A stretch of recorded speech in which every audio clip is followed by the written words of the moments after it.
कुछ महीनों बाद जब हमारे खेतों की फसल कटने वाली थी, तो उस समय मैंने भी गांव जाने का तय कर लिया था।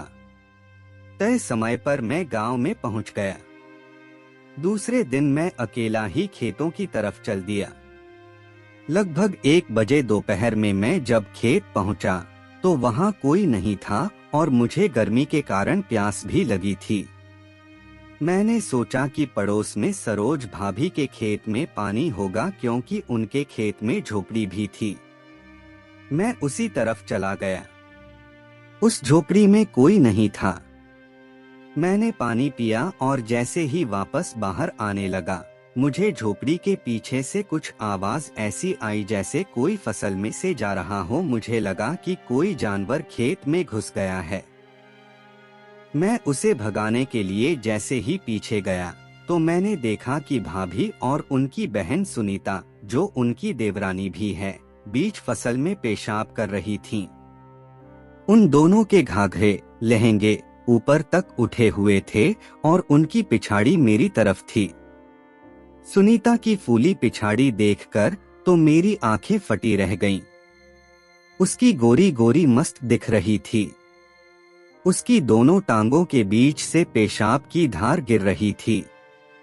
मेरा तो मन किया कि अभी जाकर उसकी पीछे में ही पेल दूं। पर फिर मैंने खुद पर काबू किया और उनको मूतते हुए देखता रहा। जैसे ही वो मूत कर खड़ी हुई और मेरी तरफ मुड़ी, मुझे देखकर एकदम से चौंक गई। वो सकपकाते हुए बोली, तुम कब आए? मैंने कहा, अभी आया। प्यास लगी थी तो पानी पीने आया था। तभी सरोज भाभी बोली, चलो मैं पानी पिला देती हूँ। मैं भाभी की बात सुनकर वापस झोपड़ी में आ गया, पर वो दोनों वहीं पर खड़ी होकर खुसुर फुसर करके हंसती रहीं। मैंने उनको आवाज दी तो सरोज भाभी भी झोपड़ी में आ गईं। वो झुककर घड़े से पानी का लोटा भरने लगी। गांव की भाभी की मांसल और मोटी पिछाड़ी देखकर मुझसे रहा नहीं गया। मैंने पेंट से केला बाहर निकालकर उनकी पीछे से भिड़ा दिया। वो अचानक पीछे होकर बोली, क्या कर रहे हो? सुनीता देख लेगी। मैंने कहा, वो तो पहले ही देख चुकी है। ये बोलकर मैं कपड़ों के ऊपर से ही उनकी धक्के मारने लगा और झुककर उनके गुब्बारे भी दबाने लगा। मैं भाभी को किस करने लगा, लेकिन वो मुझसे छूटकर वापस पीछे भाग गईं, जहां सुनीता भी थी। मैं भी अपना हिलाते हुए पीछे चला गया। वहां जाते ही सुनीता बोली, ये क्या हरकत है? शर्म नहीं आती यूं हाथ में लिए घूमते हुए? मैंने बेशर्मों की तरह उसके करीब जाकर उसकी गुब्बारे को जोर से दबा दिया। साथ ही अपना खड़ा केला उसके हाथ में पकड़ाते हुए कहा, तुझे शर्म नहीं आती दूसरों की घपाघप देखकर? अब मेरे सामने नाटक कर रही है। ये कहकर मैं अपने हाथ उसके पीछे ले गया और उसके चूतड़ पकड़कर दबाने लगा। सुनीता ने मुझसे छूटने का कोई प्रयास नहीं किया, बल्कि वो खुद धीरे धीरे मदहोश होने लगी। मैं उसके बालों में हाथ घुमा रहा था और उसके कानों की लौ को चूमने लगा था। उसके मुंह से आवाजें निकलने लगीं। धीरे धीरे मैं हाथ ऊपर लाते हुए उसकी कमर को सहलाने लगा। उसका बदन भी नागिन की तरह लहराने लगा। सुनीता का फिगर को किसी को भी घायल कर देने वाला था। उसकी 32 इंच की गुब्बारे एकदम नुकीली थीं। नीचे 28 इंच की लचकदार कमर और 36 के भारी चूतड़ मेरे कब्जे में आ गए थे। सुनीता का गेहुआ रंग था, पर उसके नैन नक्श इतने तीखे थे, एक ऐसी मादक मूरत जिसके लिए पूरी दुनिया के मर्द मर मिटे थे। सुनीता की आंखों में गजब की प्यास दिख रही थी, मानो वो केले के लिए सालों से तड़प रही हो। फिर धीरे से मैंने उसके घाघरे का नाड़ा खोलकर नीचे गिरा दिया। वो शर्म से सिमट गई और पैंटी में छुपी अपनी नीचे को पैरों से छुपाने की नाकाम कोशिश करने लगी। मैंने उसकी शर्म खोलने के लिए सरोज भाभी से भी नंगी होने को कहा तो पहले तो उन्होंने मना किया, फिर मेरे जोर देने पर उन्होंने भी अपना घाघरा खोलकर नीचे बिछा दिया। इससे वहां एक बिस्तर बन गया। उस पर मैंने सुनीता को पटक दिया और मैं उसके ऊपर चढ़ गया। मैं उसे नंगी करने लगा। उसकी कुर्ती कांचली उतार कर एक तरफ फेंक दी और उसके होठों को चूमने लगा। सुनीता भी धीरे धीरे सिसकारने लगी। तभी सरोज भाभी भी केवल ब्रा पैंटी में आकर मेरे ऊपर चढ़ गईं और अपने मोटे मोटे गुब्बारे से मेरी पीठ रगड़ने लगी। भाभी मेरे कानों के पास दांतों से काटने लगी। मैंने भी अपनी गर्दन पीछे करके उन्हें चूमना शुरू कर दिया और अपने हाथों से सुनीता की ब्रा के ऊपर से दबाने लगा। दोस्तों, क्या बताऊं मुझे कितना मजा आ रहा था। दो देसी भाभियां, एक मेरे नीचे दूसरी मेरे ऊपर, और वो भी पूरी तरह से कामुक हालात में। ये सब देखकर मेरा तो केला फटने को हो रहा था।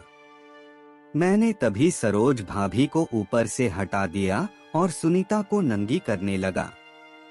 जैसे ही मैंने सुनीता की चड्डी निकाली तो देखा कि उसकी नीचे पर बड़ी बड़ी झांटें थीं, जो उसके पानी से पूरी गीली हो रही थीं। ये देखकर मुझसे रहा नहीं गया और मैं उसकी झांटों में नाक रगड़ते हुए उसकी चाटने लगा। जैसे ही मैंने उसकी नीचे में जीभ लगाई, वो एकदम से चिल्ला पड़ी। मैंने कारण पूछा तो उसने बताया कि किसी ने भी उसकी आज तक नहीं चाटी थी। मैं नहीं रुका और उस गांव की भाभी की अंदर तक जीभ डालकर चाटता रहा। वो भी जोश में आकर चिल्लाती रही। मैं दोनों हाथों से उसकी गुब्बारे दबाते हुए उसे अपने मुंह से चाटता रहा। थोड़ी देर में वो अपनी पिछाड़ी उठा उठाकर मेरे मुंह पर मारने लगी। मैं समझ गया कि वो झड़ने वाली थी। तभी मैंने एक उंगली उसकी पीछे में डाल दी। पीछे में उंगली अंदर जाने के साथ ही वो झड़ गई और शांत हो गई। फिर मैंने सरोज भाभी को उसे फिर से तैयार करने को कहा। सरोज भाभी घोड़ी की तरह झुककर सुनीता की चाटने लगी। तभी मुझे शरारत सूझी। मैंने सरोज भाभी के पीछे आकर उनके चूपड़ों को पकड़ा और उनकी पैंटी को साइड में करके आगे में पीछे से ही केला पेल दिया। मैं पीछे से भाभी का ले रहा था। वो अपनी बहन की चाटे जा रही थी। मैंने पीछे से भाभी के बाल पकड़ लिए और उन पर घुड़सवारी करने लगा।